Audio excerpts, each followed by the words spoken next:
22 fevral OTK imtahanı 6-cı sinif üçün Azərbaycan dili suallarının cavabları. Deyir ki, hansı cümlədə qoşma yoxdur? Dovşan, sümbülqıran və siçana bənzər kimi xırda gəmiricilərdə tuturlar. Burada kimi qoşmasından istifadə olunub, bənzətmə qoşmasıdır. B variantında asanlaşması üçün səbəb qoşmasıdır. C variantında səhv yazılıb, qənimətlə bəsləyirlər. Nə ilə bəsləyirlər? Cavab burada yanlış götürülüb şagird tərəfindən. Cavab olmalıdır D variantı və bağlayıcısından istifadə olunub. İkinci sualda doğru və yanlış olması baxımından dördündən biri fərqlidir. Canavarlar təkcə ətlə qidalanırlar. Mətnin içərisində yazmışdı ki, canavarlar həmçinin bostan bitkiləri ilə də qidalanırlar. Bundan əlavə dovşan, sümbülqıran, siçana bənzər kimi xırda gəmiricilər tuturlar. Yayda quş yumurtaları ilə qidalanırlar. Ondan sonra çöllərdə olan çox vaxt bostanlara basqın edir. Yemiş və qarpızın susuzluqlarını yatırmaq üçün istifadə edirlər. Sonra üçüncü sualda deyir, verilmiş rəqəm aralıqlarından biri bağlamaqla bağlı faktdır. Burada 9-cu abzasda 62-65-ci günlərin tamamında dişilər 3, 10, 13 kör canavar balası dünyaya gətirirlər. Deməli, həqiqətən də bu balalama ilə bağlı 62-65 cavab olur B variantı. Dördüncü sualda böyüyən canavar balalarını valideynlər yedikləri ətin qalığı, sonralar isə öldürdükləri qənimətlə bəsləyirlər. Yəni canavarlar üçün bu təbii haldır. Özləri nə ilə qidalanırlarsa, balalarını da o qidadan verirlər. B variantını götürürük. Verilmiş cümləni mətnin müəyyən hissəsinə əlavə etmək mümkündürmü? Türk mifologiyası və mədəniyyətində canavar azadlıq döyüşü ruhu, yol göstəricisi simvol sayılır. Türklərə aid belə bir orada fikirdən istifadə olunmayıb. Həmçinin burada onların azadlığından, yol göstərici olmasından heç bir söhbət getmədiyinə görə D variantını seçirik. Xeyr, çünki mətndə cümləyə uyğun məzmun yer almamışdır. 6-cı sualda deyir, hansı məzmunda olan abzas əslində mətnin nəticə hissəsində verilməlidir? Canavarların nikah dövrü, canavarların daha çox yayıldığı ərazilər, onların üzləşdiyi təhlükə, yoxsa onların xarici görünüşü? Canavarların müasir dövrdə canavarların üzləşdiyi təhlükə, yəni sonluğa artırılmalıdır, D variantı olmalıdır. 7-ci sualda altından xətt çəkilmiş hansı sözdə sait uzun tələffüz edilir? Əslində bu sualı, yəni baxsaq, heç birində uzun tələffüz olunma yoxdur. Qalın, yaşında, orqanlarından heç birində uzun tələffüz olmaq yoxdur. Bir dənə alınma söz orada kayot sözüdür. Yəqin ki, A variantını fikirləşib yazıblar. 8-ci sualda isə aşağıdakı fikirlərdən hansının səbəbi mətnə əsasən müəyyən etmək olar? Canavarların olduğundan daha iri görünməsinin, çünki onların deyir tükləri qalın idi. Bu da onların iri görünməyinə səbəb olurdu. Tünd rəngdə verilmiş sözü əvəz edə bilər. 9-cu sualda cavab olacaq qənimət sözüdür. Of sözü ilə əvəz eləyə bilərik. B variantı. Fərqləndirilmiş sözün əldən vermirlər ifadəsini, əldən qaçırırlar ifadəsi ilə dəyişsək, canavarların həyatında nə baş verə bilər? Burada deyir ki, əldən vermirlər sözü. Bu hissədə deyir ki, yayda isə canavarlar quş yumurtalarını yemək imkanını da əldən qaçırırlar desək, quş yumurtalarını əldən qaçırırlar. Cavab olacaq, yalnız ətlə qidalanar, su ehtiyacını təmin edə bilməz. Yox, canavarların qida rasionunun bir parçası əskilər. Cavab olacaq C variantı. 11-ci sualda altından xətt çəkilmiş. 11-ci sualda bildirir ki, altından xətt çəkilmiş cümlədə hansı sözü dəyişsək, cümlə mətnin dilinə uyğun olar. Burada yazılmışdı ki, mətnimizdə qarınqulu canavar 12 kiloqram ət yeyə bilər. Canavar 10 kiloqram ət yeyə bilər.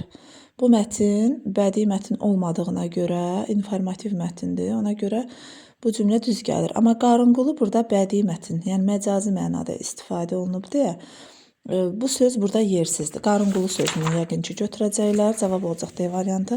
Qarşısında rum rəqəmi yazılmış hansı abzas özündən əvvəlki abzasa birləşdirilməlidir? 5-ci abzasda hər ikisində canavarların qidalanmasından bəhs edilir. Çünki canavarlar qurbanını güdərək ovlayan və fəal axtarışda olan tipik yırtıcıdır. Onun əsas qidasını dırnaqlı heyvanlar təşkil edir. Sonra deyir, canavar ev heyvanlarına, o cümlədən itlərə də hücum edirlər. Buradakı D bağlayıcısından istəyilir ki, bu buradakının ardıdır. Ona görə 5-ci abzası götürürük burada D variantı. Daha sonra 13-cü sualda hansı səbəbini, nəticəsi və ya nəticənin səbəbini düzgün verilməmişdir. Səbəb tük tökmədir, nəticə yumurta ilə qidalanma. Xeyr, tük tökmənin nəticəsində göstərilirdi ki, nə baş verirdi? Canavarların dərisindən xəz hazırlamaya başlayırdı. Yırtıcılığın nəticəsində qurbanı güdərək ovlama var idi. Susuzluğun nəticəsində yemiş və qarpızdan istifadə edirdilər. İnsan fəaliyyətinin nəticəsində isə onların sayında azalma baş verirdi. Deməli, mətndə hansı nəticəni çıxarmaq olmaz? Çıxarmaq daha doğrusu mümkündür. Canavarlar özünə məxsus qidalanmaya, xarici görünüşə və çoxalmaya malik heyvanlardır. C variantı. Nöqtələrin yerinə uyğun olmayan fikir hansıdır? Burada yazıb ki, nöqtələr hansı idi, harda var idi, baxaq.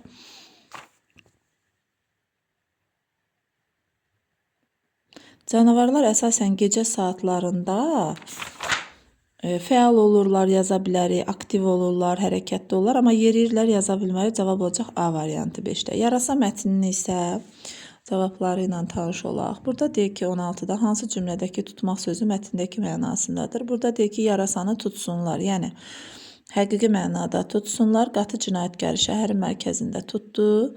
A variantı uyğun gəlir. Amma nə bilim, alma tutardı, o mərcərdən tutub düşürdü, bu sözü onu yaman tutdu. Bunlar məcaz məndə işlədir deyə götürmürük. Cavab A variantı 16. 17-ci sualda mətndə nədən söhbət getmir? Əskərlərin yarasanı mağarada axtarmaqlarından söhbət getmir. Yəni sadəcə bir dənə cümlə kimi verir ki, yəni filan yerlərdə axtarıblar onu. Digərlərində isə söhbət gedir. 17-də D variantı. 18-də altına xətt çəkilmiş sözlə eyni köklü olan sözü müəyyən edin. Hiləgər sözü ilə Səmra hiləgərcəsinə gülümsündü. Bilirik ki, hiləgər də düzəltmədi, hiləgərcəsinə də düzəltmədi. Ona görə D variantıdır. Amma hilədən də dandən çıxışlı xal şəkilçisidir. Hilədən çəkinin, nədən çəkinin, yenə də çıxışlı xal şəkilçisidir. Hiləgər eyni sözdür, eyni köklülük yaratmır. Cavab olur 18-də D. Üzərində rəqəm yazılmış hansı söz qeyri-müəyyən yiyəlik haldadır? Bütün sözlərə baxaq. Birinci sözümüzdə deyir, meşələrin biri müəyyən yiyəlik haldı. Heç kimə yeməyindən pay vermiş, öz yeməyi o mənsubiyyət şəkilçili sözdür. Üçüncü sözümüz o quşların şahı mənsubiyyət şəkilçisidir. Səs dalğaları buraxır. Səsin dalğaları, yəni 4-cü sual səs götürməliyik. Deməli 4 nömrə 19-da C variantı olacaq. Uyğunluğu müəyyən edin. Padşahlar tabe edən 1C, yarasa isə 2-də D variantı. Laqeyd idi, hər şeyə bivec idi. 3-də isə hər şeyə boyun əyən idi digər canlılar və öz yeməklərindən də verirdilər deyə onlara şəfqətli deyə götürürük. Yəni ola bilər ki, onu götürməsinlər şəfqətli, B variantı uyğun gəlir. Amma mən olsaydım, yəni onlar öz yeməklərindən göndərməyə onların şəfqətli olmasının işarəsidir. Ancaq C variantında götürür. Fikirlərdən biri ehtimal edilə bilər. Digər canlılar padşahların təkcə yemək əmrini yox, digər əmrlərini də yerinə yetirirmişlər. Yəni onların əmrlərini çatdırırmışlar və ona boyun əyməklərindən belə çıxır ki, bütün əmrlərini yerinə yetiriblər. Cavab D variantı olacaq. Bu səhvdir. C variantı burada səhvdir. Cavab olacaq D variantı. 22-ci sual mətnin məzmununa aid olmayan cümlə yarasanın hansı xüsusiyyəti ilə bağlıdır? Onun qidalanma, görmə, eşitmə, yön təyin etmə. Bu sualda isə deyir, yarasa gecələr yolu müəyyən etmək üçün çoxlu səs dalğaları buraxır, özü ilə maneə arasındakı məsafəni təyin edir. Bu elmi bir cümlədir. Bizim mətnimiz isə bədii mətndir. Yəni bu mətnə aid deyil bu cümlə. Biz onun yön təyin etmə götürürük D variantı. Verilmiş məlumat əsasında nəticə çıxarın. Yarasa uça bilən məməli heyvandır. Deməli, yarasa sözü heyvan hiperoniminə daxildir. B variantı. Yarasanın fikrincə hansı xüsusiyyətə görə onu heyvan saymaq olar? Yarasa orada deyir ki, mənim dişlərim yoxdur, ona görə mən quş deyiləm, heyvanam. Deməli, onun dişlərinin olduğuna görə biz onu heyvan saymalıyıq. Üz tutmaq ifadəsi əskərlərin hansı hərəkətinə aid eləmək olar? Şahın əmrini çatdırmaq üçün yarasanın yanına getmələrinə. 25-də cavab olacaq A variantı.